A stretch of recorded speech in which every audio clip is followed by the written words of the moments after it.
When I arrived at my sister's wedding, my seat was behind a curtain. Her SIL smirked. Only real family gets a table. There wasn't even a place card for me. Her groom giggled. Guess you're just extra. I picked up my gift, stood up, and proclaimed, Cool, I'll take my extra $5,000 and go. Their faces dropped sooner than I expected. I, 32M, stood at the entrance of the venue, adjusting my tie and carrying a gift that felt heavier than its actual weight. After 3 months of careful planning, saving, and anticipating this day, I was finally here for my sister's wedding. The venue was stunning, a historic mansion with sprawling gardens and elegant decor that probably cost more than my annual salary. I had contributed $5,000 toward this celebration, money I had scraped together from freelance work and savings I'd been building for my own future. The coordinator directed me inside with a polite smile that seemed practiced. I followed the flow of guests, scanning for familiar faces among my sister's friends and our extended family. The main reception hall buzzed with excited chatter, clinking glasses, and the rustle of expensive fabrics. Round tables draped in ivory linens filled the space, each adorned with elaborate centerpieces and place cards written in elegant calligraphy. I began searching for my assigned seat, weaving between tables filled with relatives I recognized and others I assumed were from the groom's side. Table after table, I checked the place cards methodically.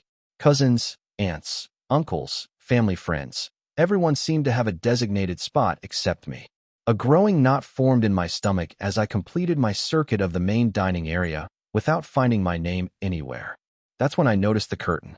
Tucked away in a corner near the kitchen doors hung a heavy burgundy drape that partially concealed what looked like additional seating. Behind it sat a single folding table with mismatched chairs, the kind you might find at a church basement gathering. No linens, no centerpiece, no place cards. Just bare metal and plastic that stood in stark contrast to the luxury surrounding the main reception area. The groom's sister approached me with a smirk that made my skin crawl. She gestured toward the curtained area with obvious satisfaction, explaining that only real family members got proper table assignments. Her tone carried a condescension that suggested she'd been looking forward to this moment. I stood there processing her words, feeling the weight of being deliberately excluded from what should have been my own sister's celebration. The groom appeared beside his sister, his face lighting up with amusement at my obvious confusion and hurt. He chuckled as he made his comment about me being extra, as if my presence was some sort of inconvenience they were graciously tolerating. His casual cruelty hit harder than his sister's calculated meanness because it felt so effortless, like dismissing me required no thought or energy on his part. I looked back toward the main reception area, taking in the scene with new eyes. Every seat was filled with people who apparently mattered more than the brother who had financially contributed to making this day possible. The irony wasn't lost on me. I had helped pay for the very celebration from which I was being excluded. The gift in my hands suddenly felt different. Inside the elegant wrapping was a check for $5,000, money I had planned to give them as a wedding present to help start their new life together. I had worked extra hours for months, turned down social invitations to save money, and even sold some of my possessions to make this contribution possible. The sacrifice had felt meaningful when I imagined their gratitude and the role I would play in their special day. Standing there behind that curtain, I realized how foolish I had been to expect basic respect in return for my generosity. My sister had allowed this arrangement. She had signed off on relegating her own brother to hidden seating while ensuring everyone else felt welcomed and valued. The betrayal cut deeper than any stranger's rudeness could have. I made my decision in that moment. Rather than quietly accepting this humiliation, I picked up my gift and stood up straight. My voice carried clearly as I announced my departure, explaining that I would be taking my extra $5,000 with me since I was apparently just extra myself. The words felt powerful leaving my mouth, each syllable a small act of reclaiming my dignity. The change in their expressions was immediate and dramatic. The groom's amused smirk vanished, replaced by wide-eyed panic as the financial implications hit him. His sister's smugness evaporated into shock as she realized their calculated cruelty had backfired spectacularly. They had expected me to suffer in silence, to accept their treatment, and still provide the financial support they were counting on. I turned and walked toward the exit, feeling every eye in the vicinity following my movement. The coordinator who had greeted me earlier watched with professional concern, probably wondering if she should intervene in what was clearly becoming a family crisis. Other guests began noticing the commotion, their conversations trailing off as they sensed drama unfolding. Behind me, I heard hurried footsteps and urgent whispers. The groom called out, his voice stripped of its earlier amusement and filled with desperation. He tried to frame my treatment as a simple misunderstanding, claiming there had been confusion about the seating arrangements. His sister attempted to backtrack, suggesting they could find me a proper seat now that space had become available. But I kept walking. My sister finally appeared, her wedding dress rustling as she hurried toward me with panic written across her face. She tried to explain that she hadn't realized how the seating would look, that she had been so busy with wedding preparations that she hadn't paid attention to the details. Her voice cracked as she begged me not to leave, not to ruin her perfect day over what she called a simple mistake. I stopped and turned to face her, this person who shared my childhood, my parents, my history. I asked her directly if she had known about the seating arrangement. The silence that followed told me everything I needed to know. She had known. She had approved it.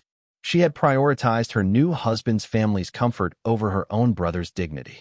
The wedding coordinator approached with professional urgency, offering to resolve the seating situation immediately. She assured me that proper accommodations could be arranged within minutes. But the damage had already been done, and we all knew it. This wasn't about furniture placement or table assignments. It was about respect, family loyalty, and the values my sister had chosen to embrace. I told my sister that her choice was clear, and so was mine. The $5,000 I had planned to give them would instead go towards something more meaningful, perhaps a charity that actually valued generosity instead of taking it for granted. I wished her happiness in her marriage and hoped her new family would provide the support and respect she obviously preferred over maintaining relationships with her birth family. The gift remained in my hands as I continued toward the exit. Several other family members had gathered by now, drawn by the visible tension and raised voices. I could see confusion on their faces as they tried to understand why the bride's brother was leaving during what should have been a celebration. Some of them would probably never know the full story, would only remember that I had walked out on my sister's wedding day. As I reached my car, I reflected on the months of preparation that had led to this moment. I had imagined dancing at my sister's reception, giving a heartfelt toast, and celebrating the beginning of her new chapter. Instead, I was driving away with a profound sense of loss, not just of the money, but of the relationship I had thought we shared. Update 1. The drive home felt surreal, like waking up from a dream that had slowly turned into a nightmare. I kept replaying the scene in my mind, wondering if I had overreacted, if there was some explanation that would make sense of what had happened. But every time I pictured that curtained corner and remembered the smirk on the groom's sister's face, I knew I had made the right choice. My phone started buzzing before I even got home. Text messages and missed calls flooded in from various family members who had witnessed my departure or heard about it secondhand. Most of them demanded explanations, asking why I had caused such a scene at my sister's wedding. A few expressed concern and wanted to know what had actually happened. I chose not to respond immediately. I needed time to process everything and decide how much of the story I was willing to share. Some family members would inevitably take my sister's side regardless of the circumstances, while others might understand my perspective if they knew the full truth. My parents called that evening. They had heard conflicting accounts of what had transpired and wanted my version of events. I explained the seating arrangement, the dismissive comments, and the realization that my contribution had been expected while my presence was barely tolerated. My mother listened in shocked silence while my father's anger grew audibly with each detail. They revealed that they had also noticed problems with how my sister had been treating family members during the wedding planning process, but had hoped it was just pre-wedding stress. They admitted they should have intervened when they saw the seating chart, but had assumed I would handle the situation with grace rather than making waves. I explained that grace had limits, and mine had been exceeded when I was treated like an unwelcome burden at an event I had helped finance. My parents ultimately supported my decision, though they expressed sadness that the family was now dealing with a rift that might never heal. Update 2. 3 days after the wedding, my sister finally called me directly. Her voice was strained, and I could tell she had been crying. She started by acknowledging that the seating arrangement had been wrong and that she should have spoken up when she saw it. But then she pivoted to talking about how my departure had embarrassed her in front of her new husband's family and ruined what was supposed to be the happiest day of her life. I listened without interrupting as she explained the financial pressure they were now facing without my gift. They had planned their honeymoon budget around receiving that money, along with other expected wedding gifts. She suggested that I could still give them the money privately, away from the judgment and drama that had surrounded the wedding day. When she finished talking, I asked her a simple question. Did she think I deserved basic respect as her brother? Her hesitation before answering told me everything I needed to know. She eventually said that of course she respected me, but that family sometimes had to make sacrifices for the greater good. Her new husband's family had specific expectations about wedding protocol, and she had been trying to keep everyone happy. I pointed out that she had chosen to sacrifice my dignity rather than risk disappointing people who had shown no consideration for her family. She had prioritized strangers' approval over her brother's feelings.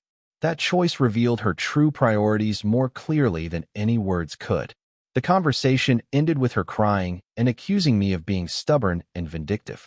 She claimed I was punishing her for trying to navigate a complicated family situation. I told her that actions have consequences, and that treating family members as expendable wasn't something I would enable or reward. Over the following weeks, extended family members began reaching out with their own perspectives. Some cousins who had attended the wedding confirmed that the seating arrangement had been obviously discriminatory and that my reaction had been justified. Others suggested that I should have handled the situation more quietly, perhaps addressing it privately with my sister rather than making a public statement. My aunt, who had been close to both my sister and me growing up, shared that she had been appalled by what she witnessed. She had wanted to intervene when she saw me being directed to the curtained area, but had hesitated because she didn't want to cause a scene. She expressed regret about not speaking up and validated my decision to refuse such treatment. Update 3. 2 months later, I learned through family gossip that my sister and her husband were struggling financially. Without the wedding gifts they had expected, including my $5,000, they were having difficulty paying for their honeymoon and setting up their new household. They had apparently borrowed money from his parents to cover immediate expenses, which created additional tension in their marriage. My sister had reportedly told several family members that I was being cruel and vindictive, that I was punishing her for a simple seating mistake. She painted herself as a victim of my unreasonable expectations and stubborn pride. Some relatives bought into this narrative, viewing me as the difficult family member who couldn't let go of a minor slight. But others saw through her revisionist version of events. My cousin, who had been at the wedding, started sharing what she had actually witnessed with family members who hadn't been there. She described the deliberate humiliation, the smug satisfaction on the groom's family's faces, and my sister's failure to defend me when it mattered. I decided to write a letter to my extended family explaining my perspective, not to justify my actions, but to ensure they had accurate information. I detailed the months of financial sacrifice I had made to contribute to the wedding, the deliberate nature of the seating arrangement, and the cruel comments that had accompanied it. I emphasized that this hadn't been about furniture or protocols. It had been about basic human respect. The letter created a divide in our extended family. Some members reached out to express their support and understanding, acknowledging that my sister's behavior had been unacceptable. Others maintained that families should always forgive and move forward, regardless of the circumstances. A few admitted they now understood why I had reacted so strongly, even if they wished the situation could have been handled differently. My parents remained supportive of my position, though they expressed ongoing sadness about the family rift. They had tried to mediate between my sister and me, but she remained focused on the financial impact of my decision rather than acknowledging the disrespect that had prompted it. 6 months after the wedding, I used the $5,000 to start a scholarship fund at my local community college for students from low-income families. I named it in honor of our grandmother, who had always taught us that family meant treating each other with kindness and respect. The irony wasn't lost on me that this money, originally intended to celebrate family bonds, was now helping strangers who understood the value of opportunity and gratitude. I never heard from my sister about the scholarship, though I'm certain she learned about it through family channels. Some relatives praised the gesture as a meaningful way to honor our grandmother's memory. Others likely saw it as another act of spite against my sister. The truth was simpler than either interpretation suggested. I had learned that respect couldn't be bought. And that generosity, without reciprocal consideration, was just enabling bad behavior. My sister had made her choice when she allowed me to be treated as less than family at her wedding. I had made mine when I refused to reward that choice. A year later, I can honestly say I don't regret walking away that day. The money found a better purpose than subsidizing people who didn't value the sacrifice behind it. My sister learned that actions have consequences, even within family relationships. And I learned that self-respect sometimes requires difficult decisions, even when they come at a personal cost. The curtain that was meant to hide me from her perfect wedding day had instead revealed the true nature of our relationship. Sometimes the most painful lessons are also the most necessary ones.